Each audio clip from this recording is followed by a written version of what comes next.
कहानी की शुरुआत में हमें नैरेटर वॉइस बताती है दो गोड्स के ट्राइब्स हैं जो हजारों सालों से आपस में लड़ रहे हैं, जिसके बाद यस नाम के बंदे ने उन दोनों के सामने एक ऐसा चैलेंजिंग लेटर इशू किया है जिसमें साफ जाहिर होता है कि वो वॉर चाहता है। जिसके बाद हमें गोड्स के बहुत सारे सोल्जर्स दिखाई देते हैं, जिसके सामने एक लड़की खड़ी होती है और वो उन सबसे कहती है कि गोड्स के जो सामने लिविंग से वो घास बराबर भी नहीं है, क्योंकि तुम लोगों की आपस की फाइट की कीमत हमें चुकानी पड़ती है और इसलिए आज मैं यहाँ पर हेवन की तरफ से जस्टिस करूंगी। ये कहती वो अपनी पावर यूज करती है और फिर 3 क्रिस्टल निकालती है जो 3 अलग अलग कलर की लाइट में चेंज हो जाते हैं और फिर वो कहती है आज यहाँ पर मैं फिर से 3 रियल्म्स को रिबिल्ड करने वाली हूँ। जिसके साथ ही हम देखते हैं वो तीनों लाइट से 3 पर्सन बाहर आते हैं, जिसमें 2 मेल्स होते हैं और एक फीमेल। इन तीनों के पास अलग अलग टाइप की मिस्टीरियस पावर्स होती हैं। हम देखते हैं ये तीनों मिलकर उस लड़की के लिए बाकी सबसे फाइट स्टार्ट कर देते हैं। इसी दौरान हम देखते हैं जैसे ही वो बड़ा सा मॉन्स्टर एक लड़की पर अटैक करने वाला होता है तभी वहाँ पर एक पर्सन आकर उसे बचा लेता है और फिर वो उस मॉन्स्टर को डिस्ट्रॉय कर देता है। जिसके बाद हमें बताया जाता है कि वो बंदा असल में गॉड ऑफ वॉर है। हम देखते हैं गॉड ऑफ वॉर को वहाँ पर देखकर बाकी के सोल्जर्स कहते हैं कि अब गॉड ऑफ वॉर यहाँ पर आ चुका है तो तुम लोग किसी भी पल मारे जा सकते हो। ये सुनकर हम देखते हैं कि वो लड़की अपने सारे सोल्जर्स को कमांड देती है और जाओ और उससे फाइट करो। ये सुनते ही उसके सारे सोल्जर्स फाइटिंग पोजीशन में आ जाते हैं। जिसके बाद हम देखते हैं कि जो फेदर वाला बंदा था और वो लेडी थी वो दोनों मिलकर उस गॉड ऑफ वॉर पर अटैक करने के लिए आगे बढ़ते हैं। लेकिन वो गॉड ऑफ वॉर इतना ज्यादा चालाक होता है उन्हें एक फॉर्मेशन में ट्रैप करके अपने सोल लॉकिंग नाम के एक ट्रेजर को बाहर निकालता है और उसे कंप्रेस करके एक नुकीली शार्प चीजों में बदल लेता है। इसके बाद वो उन शार्प वेपन्स को उस लड़की की तरफ थ्रो करता है, जिससे हम देखते हैं उसका मास्क वहाँ पर टूट जाता है। ये देखकर वो गॉड ऑफ वॉर थोड़ा हैरान हो जाता है, पर वो लड़की भी कम नहीं होती, वो अपने वेपन से उस पर अटैक करती है। लेकिन हम देखते हैं कि वो गॉड ऑफ वॉर उसके वेपन पर दौड़ते हुए उसके करीब आता है और फिर उससे कहता है लगता है कि तुम आखिर एक हिडन सोल्जर की तरह हम पर अटैक करने आ सकती हो। लेकिन हम देखते हैं कि वो लड़की आज उसे यहाँ पर जान से मारने का इरादा कर चुकी थी। जिसके बाद वो अपना एक पावरफुल अटैक उस पर कर देती है। तभी उसके सामने वो लड़की आ जाती है और वो अटैक उसे लग जाता है। इसी दौरान वहाँ पर एक वॉइस आती है जो उन सबसे कहती है कि आखिर तुम सब यहाँ पर क्या कर रहे हो। देखते हैं कि वो लड़की इमीडिएटली उस इंजर्ड लड़की को ग्रैब कर लेती है और उसे अपनी तरफ खींच लेती है। जिसके बाद गॉड ऑफ वॉर उस पर अटैक करते हुए कहता है कि मुझे पता है तुम लोग कुछ ना कुछ तो छुपा रहे हो। इसी दौरान वो येलो लाइट्स बाहर आती है और उसके हाथों को पकड़ लेती है। जिसके बाद हम उस दूसरी लड़की को देखते हैं जो उस इंजर्ड लड़की से कहती है कि मुझे यकीन नहीं होता कि तुम गॉड क्लैन में मौजूद थी, शायद इसी वजह से मैं तुम्हें आज तक नहीं ढूंढ पाई। हम देखते हैं कि जो यहाँ दूसरी तरफ वो फॉर्मेशन जो येलो लाइट से बना हुआ था वो वहाँ पर गॉड ऑफ वॉर की हालत खराब कर देता है। इसी दौरान हम देखते हैं कि वो लड़की अपने फॉरहेड को उस इंजर्ड लड़की के साथ टच करती है, इससे वहाँ पर एक जॉइंट सर्कल बन जाता है और वो दोनों उसके अंदर ट्रैप्ड हो जाती हैं। हम देखते हैं कि इसी दौरान गॉड ऑफ वॉर उन दोनों से कहता है कि तुम दोनों यहाँ से जल्दी से निकल जाओ। इसी दौरान हम देखते हैं कि वो येलो लाइट्स अब उन दोनों लड़कियों की तरफ भी बढ़ने लगती है, लेकिन उस लड़की के सारे वेपन्स लाइट्स को रोकने की कोशिश करते हैं और वो लाइट्स उन सारे वेपन्स को टुकड़ों में काट देती है और उन्हें गिरता हुआ देखकर वो गॉड ऑफ वॉर उस लड़की को आवाज देता है और कहता है फ्योनिक्स। उसके पास जो लड़की थी वो उसे क्रिस्टल में अब्सॉर्ब कर लेती है। हम देखते हैं कि गॉड ऑफ वॉर उसकी तरफ अपना हाथ बढ़ाता है, पर अब वो देर हो जाती है और फिनिक्स की आंखें पूरी तरह बंद हो जाती हैं और हमें नेक्स्ट सीन में दिखाया जाता है कि फिनिक्स अपनी आंखें खोलती है। उसके आसपास बहुत सारी चीजें उड़ रही होती है और वो कह रही होती है कि क्या मैं मर गई हूँ। इसी दौरान उसे देखकर उसका सर्वेंट उससे कहता है कि मास्टर अब आप आ गई, फाइनली मुझे बहुत ही खुशी हो रही है, आप अपने होश में वापस आ गई हैं। के बाद उसका सर्वेंट बताने लगता है कि फूशांग अब वापस आ चुका है। ये सुनकर वो कहती है क्या वो बीस्ट अब वापस आ चुका है। फिर वो बहुत ही ज्यादा एक्साइटेड होते हुए कहती है कि मुझे यकीन नहीं होता कि मैं इस बॉडी में रिक्रूट हो चुकी हूँ। उसने तो कहा था कि वो मुझे बिल्कुल भी नहीं पहचानता, तो आखिर उसने मुझे कैसे बचाया। के बाद वो अपने सर्वेंट से कहने लगती है कि मुझे तुम पर यकीन नहीं, क्योंकि पता नहीं कब तुम्हारे अंदर का जानवर जाग जाए और तुम मुझे जान से मार डालो। जिसके बाद उसका सर्वेंट कहता है कि प्लीज मुझे एक मौका तो दो। सुनकर फिनिक्स स्माइल करते हुए उससे कहती है तुमने अभी अभी मुझे मास्टर कहा ना, तो तुम्हें पता ही होगा कि मैं कौन हूँ, और ये भी आखिर तुम इस अंधेरे इसी जगह में क्या कर रहे हो। उसके बाद वो कहता है जी हाँ मास्टर, मैं आपको जानता हूँ, आप 1000 ईयर्स पहले शीए ट्राइब की एंसेस्टर थी जो बहुत बड़े 7 ट्राइब्स को लीड करती थी। फिर वाइजांग और यानगान के अगेंस्ट फाइट करते हुए आपने अपने ट्राइब की बहुत ही हेल्प की थी। पर जब मास्टर अपीयर हुआ, जिसके बाद वो कहती है अपनी कहानी को थोड़ा शॉर्ट में बताओ। उसके बाद उसका सर्वेंट शॉर्ट में कहता है कि जब मास्टर इमॉर्टल हिडन वर्ल्ड का लॉर्ड बना तो तब 9th हेवन के अगेंस्ट गॉड्स को डिस्ट्रॉय करने के लिए फाइट के दौरान हम पर ही अटैक हो गया था। फॉर्चुनेटली जो मेरे सपोर्टनेट्स थे वो लोग इतने ज़्यादा लकी थे कि वो सब सोल रिवर्सल डिजायर को ऑब्टेन करने में कामयाब रहे कि हम मास्टर की बॉडी को रीशेप कर सके। के बाद फिनिक्स अपने मन में कहती है कि मैं तो एक जेट इमॉर्टल हूँ, नेचर और जेट, और क्या ये सब एंटी जेट सोल की वजह से हो रहा है और शायद इसी वजह से वो मुझे यहाँ पर ले आया। इस दौरान हम देखते हैं कि उसका सर्वेंट आकर उसका हाथ पकड़कर अपने फोरहेड पर टच करता है और फिर वो उससे कहता है कि अब मास्टर की ग्रेविटी बस एक ही स्टेज की बची है और सोल इस वक्त डिससेटिस्फाइड कंडीशन में है। जिसके बाद वो उससे कहता है आपको थोड़ी देर रेस्ट करना चाहिए। इसी दौरान हम देखते हैं कि वो फिनिक्स अपने मन में सोचने लगती है कि आखिर वो एग्जैक्टली मेरी तरह कैसे दिख सकती है, और फिर वो अगले ही पल कहती है कि फिलहाल मुझे इन सब चीज़ों के बारे में नहीं सोचना चाहिए क्योंकि अब मैं इस वक्त हिडन मास्टर के तौर पर रिबॉर्न हो चुकी हूँ, क्योंकि मैं जानती हूँ मेरा 9th हेवन अब डेड एंड की कगार पर है और अगर मैं बाहर जाती हूँ तो मेरी जान को बहुत ज़्यादा खतरा है। इसी दौरान हम देखते हैं वहाँ पर बहुत सारे बीस्ट आ जाते हैं, पर हम देखते हैं यहाँ पर उसका सर्वेंट उसे ही देख रहा होता है और वो जैसे ये चीज़ नोटिस करती है तो वो सोचती है कि ऐसे मुझ पर शक हो गया है क्योंकि मैं इसके ओरिजिनल मास्टर नहीं हूँ। इसी दौरान उसका सर्वेंट अपने मन में सोच रहा होता है आखिर मास्टर मेरी तरफ ही क्यों देख रही हैं, और फिर वो अपने मन में कहता है कि यैन फेंग, क्या तुम्हें लगता है कि तुम्हारी मास्टर तुम्हें डिसलाइक करती है। और हम देखते हैं कि इसी दौरान उन पर कोई अटैक कर देता है। ये देखकर फेंग पूरी तरह से फाइटिंग पोजीशन में आ जाता है और दूर बैठा एक पर्सन भी इस चीज को नोटिस कर लेता है, जिसके साथ ही वो उन दोनों की तरफ बढ़ने लगता है। देखते हैं कि फेंग उन सभी बीस्ट को काट कर रख देता है। इसी दौरान जैसे ये दो बीस्ट फिनिक्स पर अटैक करने वाले होते हैं, फिनिक्स उन्हें मारकर अपनी जान बचा लेती है, जो देखकर फेंग कहता है कि मुझे खुशी है कि आप बिल्कुल सेफ हो, और वो फिनिक्स के हाथों में स्पिरिचुअल एनर्जी देकर कहने लगता है कि मुझे बहुत ज्यादा खुशी है कि अब आपकी सोल पहले से ज्यादा स्टेबल होने लगी है। इसी दौरान वो नोटिस करता है कि उसे अपनी मास्टर को ऐसी सिचुएशन में नहीं देखना चाहिए था, जो देखकर फिनिक्स भी अपने उसी स्पिरिचुअल बॉल को उसके ऊपर फेंक के मारती है, जिसके बाद फेंक कहने लगता है कि मैंने अभी भी नासी को यहाँ पर सेंस किया है। ये सुनते ही हम देखते हैं कि फिनिक्स भी उसका नाम सुनकर उससे मिलने के लिए आगे बढ़ती है, जो देखकर फेंक उसकी तरफ दो मैजिक क्रिस्टल थ्रो करता है और कहता है कि फॉर्चुनेटली हमारे पास अभी भी कुछ मैजिक वेपन्स बचे हुए हैं और उसकी मदद से हम इमीडिएटली टेलीपोर्ट भी कर सकते हैं। ये कहते ही वो दोनों वहाँ पर टेलीपोर्ट हो जाते हैं। इसके बाद वो लोग वहाँ पर पहुँच जाते हैं।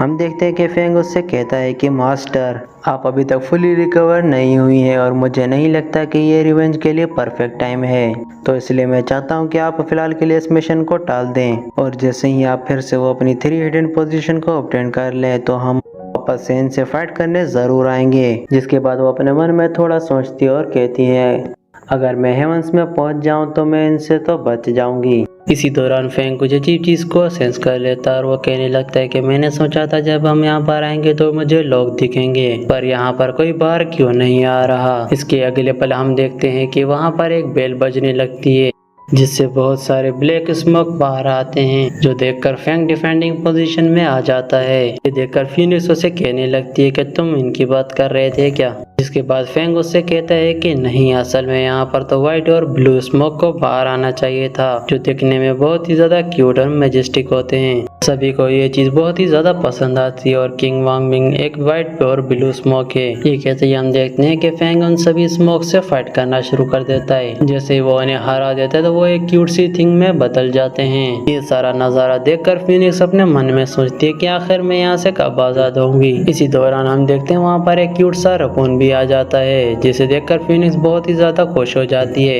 अगले ही पर वो फेंग पर अटैक करना शुरू कर देता है। हम देखते हैं कि ये दोनों आपस में चूहे बिल्ली की तरह लड़ रहे होते हैं, पर उसी दौरान वहाँ पर एक लड़की आ जाती है जो आते ही कहती है कि आखिर किसकी इतनी हिम्मत हुई कि वो मेरे बॉयफ्रेंड को टच करे। देखते वो जैसे ही फिनिक्स को देखती है तो वो कहने लगती है कि आखिर हमारी मास्टर वापस कैसे आ गई, पर आपका स्टाइल थोड़ा चेंज हो गया। ये कहते वो उसे स्कैन करने लग जाती है, जो देखकर फिनिक्स अपने मन में कहने लगती है कि प्लीज मेरा भंडा मत फोड़ देना। तो वो लेडी लगातार उसके अंदर झांकती रहती है और उसे बहुत ही मिस्टीरियस फॉर्मेशन उसके अंदर नजर आते हैं, जो देखकर वो कहती है कि ये बहुत ही ज्यादा डिफिकल्ट है। जिसके बाद वो फेंग से पूछती है कि आखिर यहाँ पर क्या चल रहा है। जिसके बाद फेंग बताता है कि हमारी मास्टर तो इनकारनेट हो चुकी है पर उनकी मेमोरी थोड़ी मिसिंग है। हम देखते हैं कि वो लड़की इससे सेटिस्फाइड नहीं होती और कहती है मुझे यकीन नहीं है कि ये हमारी मास्टर है, और फिर वो वहाँ से चली जाती है। ये देखकर फेंग उसे रोकते हुए कहता है कि ऐसा नहीं है कि ये हमारी मास्टर नहीं है, भले इनकी पावर इस वक्त वीक हो और ये साथ इनकी बॉडी पर मुझे यकीन है कि ये हमारी मास्टर ही है। और वो लेडी और वो रकून उसकी बात बिल्कुल नहीं सुनते और वो दोनों आगे बढ़ने लगते हैं। उन्हें ऐसे जाता हुआ देखकर फेंग अपनी स्वॉर्ड को उनकी तरफ करता है और कहता है कि वी लिनियन, क्या तुम भूल गई, तुम्हारे पास अभी भी हमारे मास्टर की दी हुई जर्सी है। इसके बाद हम देखते हैं कि लिनियन उस पर अपने वेपन से अटैक करती है और उसके नेक पर जाकर रुक जाती है और कहती है कि अगर ऐसी बात है तो जरा मुझे बताओ कि मास्टर अपनी इस कंडीशन में मुझे मेरे फादर को ढूंढने में कैसे मदद करेगी। जिसके बाद फेंग उसे शांत कराते हुए कहता है कि हमें पहले मास्टर की स्ट्रेंथ को वापस लाने पर फोकस करना होगा, क्योंकि तुम भी जानती हो कि मास्टर अपने कई भी बात पर पूरा उतरती है। के बाद लिनियन उस पर हंसते हुए कहती है कि असल में बात यह है कि तुम्हारे पास कोई और चॉइस नहीं,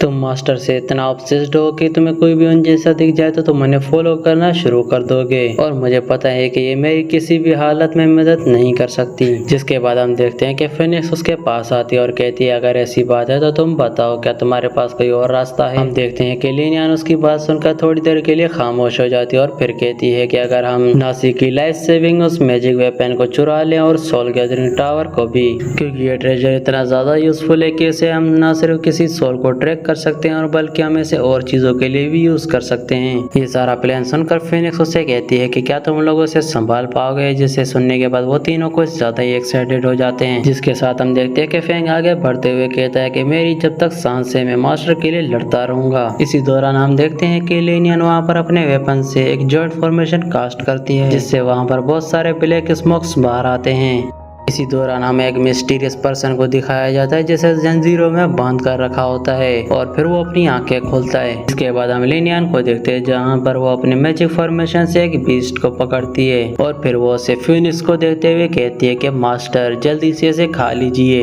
ये बीस्ट आपके लिए बहुत ही ज्यादा फायदेमंद होगा। जब मैंने इसे अपने अंदर एब्जॉर्ब किया था तो उसकी 7 स्पिरिट्स मेरी बॉडी के अंदर बहुत ही इजीली ब्लेंड हो गई थी और इसने जब मेरी पावर थी उसको भी बहुत ही ज्यादा इंक्रीज कर दिया था। मेरी सोल के साथ साथ मेरी फाइटिंग पावर्स को भी बहुत ही ज्यादा बूस्ट मिल चुका था। हम देखते हैं कि फिनिक्स को वो बीस्ट बहुत ही ज्यादा अजीब लगता है, वो इसे खा नहीं सकती थी, वो इसे देखकर अजीब सा रिएक्शन दे रही होती है, जो देखकर लिनियन कहने लगती है कि मुझे पता था ये आपके बस की बात नहीं है। इसके बाद वो आगे उसे देते हुए कहती है कि मेरे ख्याल से आपको इसे ट्राई करना चाहिए, क्योंकि ये भले ही टेस्ट में इतना ज्यादा अच्छा ना हो, इसके फायदे बहुत हैं। पर हम देखते हैं कि फिनिक्स उसे लेने से मना कर देती है। हम देखते हैं कि ये सुनकर लिनियन कहने लगती है कि मुझे लगता है मास्टर का टेस्ट बदल गया है, और फिर वो बताती है कि हमें पता है कि अभी की बॉडी बहुत ही ज्यादा वीक हो चुकी है, इसलिए मैं और मेरा बॉयफ्रेंड यहाँ से बहुत ही इविल एनर्जीज को कलेक्ट कर रहे हैं जिससे हम आपकी हेल्प कर सकें। इसके बाद हम देखते हैं कि फिनिक्स उसे कहती है कि मेरे लिए इतना ज्यादा हार्ड वर्क करने के लिए तुम्हारा शुक्रिया, मुझे इसकी जरूरत नहीं है। पर लिनियन फिर भी उसे फोर्स करने लगती है। पर इसी दौरान हम देखते हैं कि उस छोटे से एविल स्पिरिट को वहाँ से कोई ले जाता है। ये देखकर लिनियन भी शॉक हो जाती है और हमें उसी पर्सन को दिखाया जाता है जिसे हमने कुछ देर पहले जंजीरों से बंधा हुआ देखा था। हम देखते हैं कि वो डीमन वहाँ पर आ जाता है, जिसे देखकर वो 3 फाइटिंग पोजीशन में आ जाते हैं। पर जैसे ही वो लोग उस पर अटैक करते हैं वो डीमन उन सभी को एक ही बार में ढेर कर देता है। और उस डीमन को देखकर फिनिक्स अपने मन में सोचती है कि ये फॉर्मर फेंगशिश जियानशु है और मैंने ऐसे रूमर सुने थे कि ये हजारों सालों से लापता था, तो भला वो अचानक से यहाँ पर कैसे आ सकता है। इसी दौरान हम देखते हैं कि फेंग और उस डीमन के बीच में फाइट होना स्टार्ट हो जाती है और वो दोनों एक दूसरे को बराबर की टक्कर दे रहे होते हैं और ये फाइटिंग काफी ज्यादा कमाल की होती है। और एक पल ऐसा आता है कि जब फेंग अपनी स्वॉर्ड से अटैक करके उसके हाथ में ऑलमोस्ट काट देता है, पर वही बंदा कम नहीं था, वो डीमन भी उस पर काउंटर अटैक करता है। इसी दौरान हम देखते हैं कि इन दोनों की बैटल लिनियन भी एंट्री मार देती है और वो आते ही अपने वेपन से एक फॉर्मेशन बना देती है, जिससे हम देखते हैं कि वहाँ पर बहुत ही ज्यादा पावरफुल स्पिरिट आ जाती है जो उस डीमन पर अटैक करने के लिए आगे बढ़ता है, पर वो डीमन उसे 2 टुकड़ों में काट देता है। इसी दौरान हम देखते हैं कि वो पीछे से एक रकून भी आ जाता है जिसका नाम बेबे था, वो भी वहाँ पर आकर साथ देने लगता है। पर एट द एंड सब कुछ नाकाम हो जाता है। ये देखकर फेंग सोचता है कि मुझे इससे हर हाल में हारना होगा, वरना मास्टर अपनी करंट पोजीशन में इससे फाइट नहीं कर सकती। एंड अगेन वो फाइट करना स्टार्ट कर दे। देखते हैं कि वो उसके आसपास सारे पेड़ों को काट रहा होता है, जिसके अगले पल हम देखते हैं कि फेंग हवा में जंप करता है और उस पर अटैक करता है। इससे वहाँ पर धुआं छा जाता है और फिर यहाँ पर फिनिक्स परेशान हो जाती है और जैसे ही धुआं हटता है हमें दिखाया जाता है कि उस डीमन ने फेंग को गले से पकड़ लिया होता है, जिससे फेंग बिल्कुल भी नहीं हिल पाता।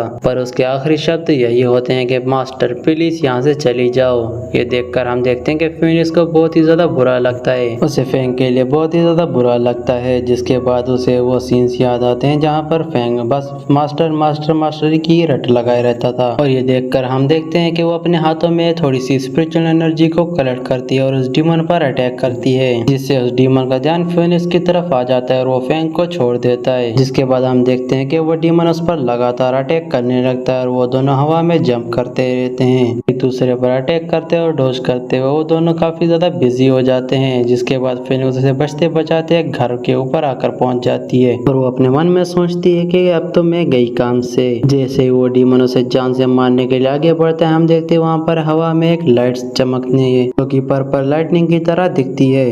हम देखते हैं कि इससे वो डीमन दूर जाकर गिरता है। पर इसी दौरान लिनियन कहने लगती है कि मुझे यकीन नहीं होता कि मास्टर अपनी पावर्स को अवेक कर चुकी हैं। हम देखते हैं कि फिनिक्स को यहाँ पर कुछ भी समझ नहीं आ रहा होता। इसी दौरान हम देखते हैं कि वहाँ पर रियल मास्टर आ जाती है और वो आती है उसका हाथ हवा में ऊपर करती है और कहती है इसे ऐसे कंट्रोल किया जाता है। ये देखकर फिनिक्स उससे पूछने लगती है कि आखिर तुम हो कौन, पर वो कुछ कह नहीं पाती। इसी दौरान हम देखते हैं कि वो उसके उस पावरफुल वेपन और पावर को चलाना सिखा देती है, जिससे वो उस डीमन को बुरी तरह जकड़ लेती है। जिसके बाद वो दूसरी मास्टर उसे कहने लगती है कि तुम्हें सीखना होगा कि तुम कैसे दूसरों की ग्रेविटी और उनकी एनर्जी को अपने अंदर एब्जॉर्ब कर सकती हो। ये सुनने के बाद हम देखते हैं कि फिनिक्स उसके वेपन को कंट्रोल करने की कोशिश करती है, जिसके अगले पल हम देखते हैं कि वो सीधा उस वेपन को ले जाकर उस डीमन की चेस्ट पर रख लेती है, उसके अंदर की सारी एनर्जी को ऑब्जर्व करने लग जाती है। एंड एज अ रिजल्ट हम देखते हैं कि वो डीमन थोड़ी देर में शांत हो जाता है और वो रियल मास्टर उससे कहती है कि मुझे उम्मीद है कि मैं तुमसे दोबारा जरूर मिलूंगी। देखते हैं कि फिनिक्स उसे देखकर बहुत ही ज्यादा कंफ्यूज हो जाती है। हम देखते हैं कि फिनिक्स उसे देखकर बहुत ही ज्यादा कंफ्यूज हो जाती है और कहती है कि लगता है कि वो मेरी बॉडी के अंदर जिंदा है, क्या मैं उसकी बॉडी के अंदर, और मैं तो उसके दुश्मन क्लैन से भी हूँ, तो आखिर उसने अपनी पावर्स मुझे कंट्रोल करने क्यों दिया।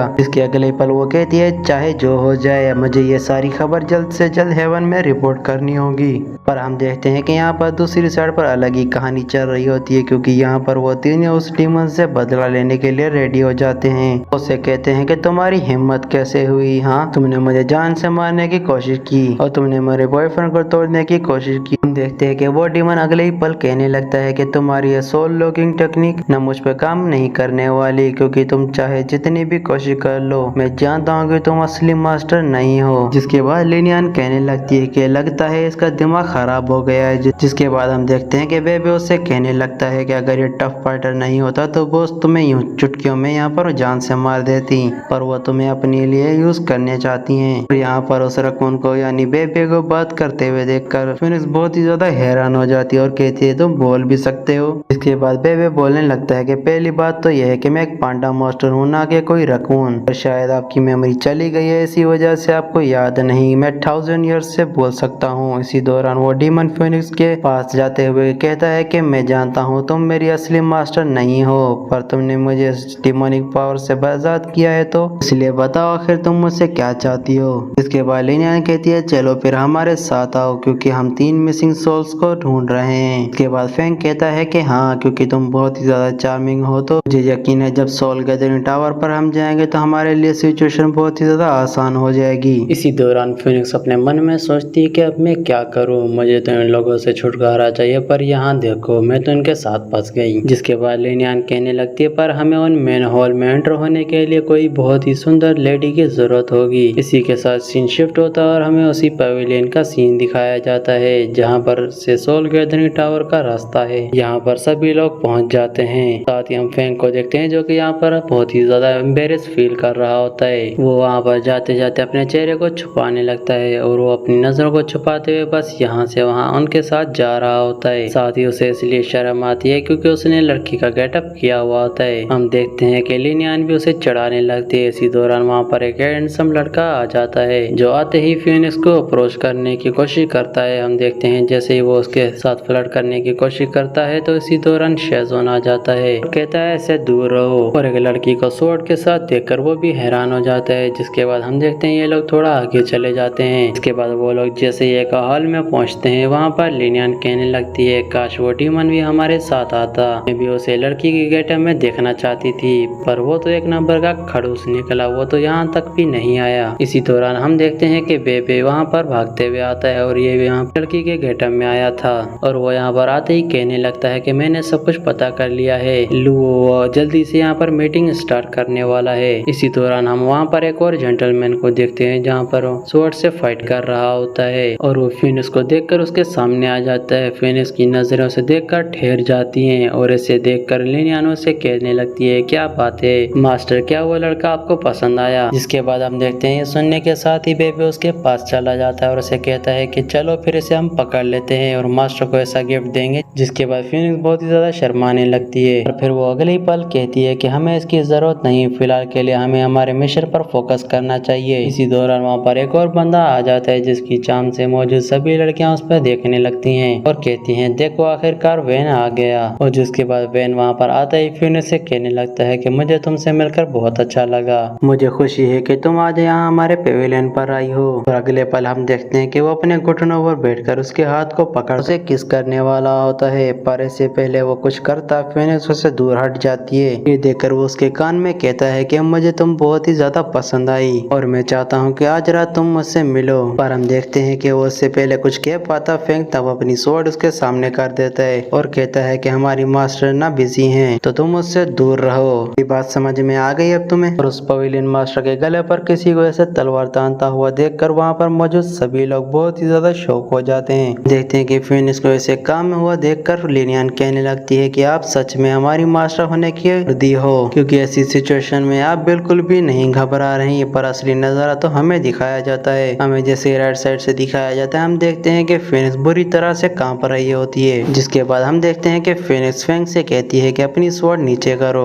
इसी दौरान वहाँ पर बहुत ही तेज बारिश होने लगती है, चारों तरफ बिजलियां कड़कने लगती है और वहाँ पर मौजूद लोग बहुत ज्यादा डर रहे होते हैं। वहाँ पर सभी लोग कह रहे होते हैं कि यहाँ पर बहुत ही बड़ा तूफान आने वाला है, तो बेहतर यही है कि जल्दी से यहाँ से निकले जाओ। इसी दौरान हम देखते हैं वहाँ पर फेंग शू आ जाता है जिसे देखकर वहाँ मौजूद सभी लोग शॉक हो जाते हैं और फिनिक्स कहती है कि वो हमें चेस कर रहा था और बेबे कहने लगता है कि मुझे एक बात बताओ, हमने जो तुम्हें कपड़े दिए थे वो इतनी जल्दी तुम्हारे खराब कैसे हो गए? इसी दौरान वहाँ पर लिनियन बताती है कि मास्टर वो भी आ चुका है। ये सुनते ही हम देखते हैं सभी लोग उसकी तरफ जाने लगते हैं। हम देखते हैं कि वो पवेलियन मास्टर भी उन लोगों को फॉलो करने लगता है। इसी तरह लिनियन फैंग के पास जाते हुए कहती है एक बात बताओ, तुम्हें भी पता है कि नासी यहाँ पर आ रहा है, तो आखिर तुम भाग क्यों नहीं रहे? ये देखकर फैंग कहने लगता है तो अच्छा तुम्हें भी शुरू से पता था कि यहाँ पर वो आने वाला है, पर तुमने फिर भी हमें नहीं बताया। इसके बाद फैंग उन लोगों से कहने लगता है कि तुम लोगों ने मुझसे कहा था कि मेरा काम है बस उस बंदे की खबर देना जब वो यहाँ पर आ जाए, ना कि उस पर नजर रखना।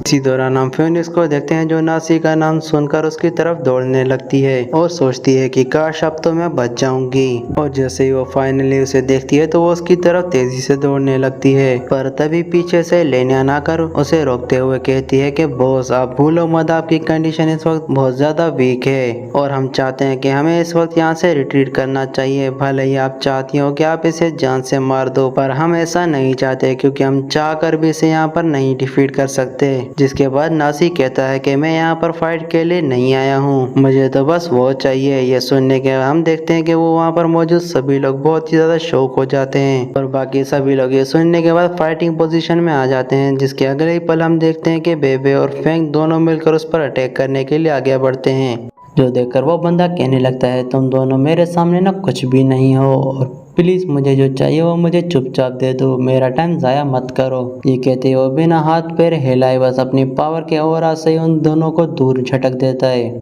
देखकर हम देखते हैं कि पवेलियन का मास्टर भी उनकी तरफ आ जाता है। फाइट करते हुए अपने कुछ फेदर्स को नासी की तरफ थ्रो करता है। इसे नासी बहुत ही इजीली डॉज कर लेता है। ये देखकर फेंग कहने लगता है कि हमें हर हाल में मास्टर की सेफ्टी को प्रायोरिटी देना होगा कि ये बंदा बस उसी के लिए यहाँ पर आया है और इसलिए हमें जल्दी से यहाँ से निकलना होगा। पर जैसे वो नजर दौड़ाता है तो वो देखता है वहाँ पर सभी लोग गायब हो जाते हैं और वो कहने लगता है कि मैंने ये तो नहीं कहा था कि तुम लोग मुझे अकेला यहाँ पर छोड़कर भाग जाओ। तुम सब लोग कितने ज्यादा घटिया और बुरे हो, मुझे यहाँ पर अकेला छोड़ दिया। ऐसे दोस्त होते हैं क्या? जिसके बाद लिनियन कहने लगती है हम तुम्हारी तरह स्टूपिड नहीं, हमें पता है कि गॉड से फाइट स्टार्ट करना लाइफ थ्रेटनिंग से कम नहीं है। जिसके बाद हम देखते हैं कि बेबे एक रॉकेट जैसी चीज को शेजोन की तरफ थ्रो करता है जिसे वो कैच कर लेता है और फिर फेंग एट द एंड उस पवेलियन मास्टर को थ्रो कर देता है। हम देखते हैं यहाँ पर फिनिक्स अपने मन में कहते हैं प्लीज मुझे छोड़ दो, मैं तो वहाँ पर जाना चाहती हूँ, मैं तुम्हारे साथ वापस नहीं जाना चाहती। जिसके बाद हम देखते हैं वो पवेलियन मास्टर उसे कहता है कि हमें जल्द से जल्द यहाँ से निकलना होगा क्योंकि हम फेंग के सेक्रीफाइस को ऐसे वेस्ट नहीं कर सकते। इसी दौरान हम देखते हैं कि फेंग और वो गॉड दोनों आपस में फाइट करते हैं पर उसकी हिम्मत को देखकर गॉड भी कहने लगता है तुम्हारी हिम्मत की तो दाद देनी पड़ेगी, पर अफसोस तुम आज यहाँ पर मरने वाले हो। और ये कहते ही वो अपनी स्पिरिचुअल स्वॉर्ड से उस पर अटैक कर देता है जिससे हम देखते हैं कि फेंग बहुत ही अच्छे से फाइट करते हुए उन सभी को दो टुकड़ों में काट देता है। जिसे देखकर वो बंदा भी कहने लगता है हाँ तुम काफी ज्यादा इंटरेस्टिंग हो, पर ये किसी काम का नहीं। और अगले ही पल हम देखते हैं कि वो सारे टूटे हुए स्वॉर्ड्स फिर से जुड़ जाते हैं और अब वो सभी स्वॉर्ड्स मिलकर अटैक करने के लिए आगे बढ़ते हैं। जिसे देखकर फेंग उसे दूर से जाने की कोशिश करता है। इसी दौरान उसकी नजर एक नेस्ट पर जाती है जिसमें कुछ अंडे रखे होते हैं। इसी दौरान फिनिक्स और उसके बाकी के लोग सेफ जगह पहुंच जाते हैं और यहाँ पर फिनिक्स को चक्कर आ जाते हैं। देखकर वो पवेलियन मास्टर से पकड़ लेता है। इसी दौरान हम देखते हैं कि लिनियन रोते हुए कहती है कि मास्टर मैं आपके लिए बहुत सालों से लॉयल रही हूँ, पर देखो जरा मैंने फेंग के लिए कितना अच्छा ट्रिब्यूट बनाया है। ये कहते ही वो बहुत ही ज्यादा रोने लगती है। हम देखते हैं कि फिनिक्स भी उस आर्ट को देखकर बहुत ही ज्यादा इम्प्रेस हो जाती है और बेबी भी कहने लगता है कि भले ही वो मुझसे ज्यादा डम हो पर वो हमारा बहुत ही ज्यादा अच्छा दोस्त था। जिसके बाद शेजोन कहने लगता है कि मुझे वहाँ पर एक चीज मिली थी जिसके बारे में लोग कह रहे थे ऐसे किसी भी इंजरी को हील कर सकते हैं और फेंग क्योंकि आज तुम्हारी वजह से हम सब यहाँ पर सेफ हैं तो मैं ये तुम्हें देना चाहता हूँ, हालांकि ये तुम्हारे किसी भी काम का नहीं है। इसी दौरान हम देखते हैं वो पांडा भी वहाँ पर आ जाता है। वो अपने बेम्बू शूट्स वहाँ पर रख देता है और वो कहता है मैं ये तुम्हारे लिए लाया हूँ। इसके बाद लिनियन कहने लगती है तुम चिंता मत करो, तुम्हारी मौत का बदला हम जरूर लेंगे और अगर इस बार वो मेरे सामने आ गया तो तुम देखो मैं उसे छोड़ने वाली नहीं। और उसके अगले ही पल हम देखते हैं वहाँ पर नासी आ जाता है और वो भी एक बहुत ही पावरफुल फोर्स के साथ, जिसे देखकर वहाँ पर मौजूद सभी लोग बहुत ही शॉक हो जाते हैं और वो आते ही कहता है क्या किसी ने मुझे याद किया। तो इसी के साथ वीडियो यहीं पर ही खत्म। आई होप कि आपको वीडियो पसंद आई होगी एंड अगर आपको कोई और सीरीज चाहिए तो मुझे कमेंट्स करके जरूर बताना, मैं उस सीरीज को भी जरूर कवर करूंगा। और आपको मेरी नरेशन का स्टाइल कैसा लगा, अगर आपको पसंद आया तो वीडियो को लाइक कर देना। अगर आप चाहते हो मुझे थोड़ी बहुत चेंजेस करनी चाहिए तो वो मुझे कमेंट करके जरूर बताना। एनीवेज अगर आपको वीडियो पसंद आई है तो लाइक जरूर कर देना।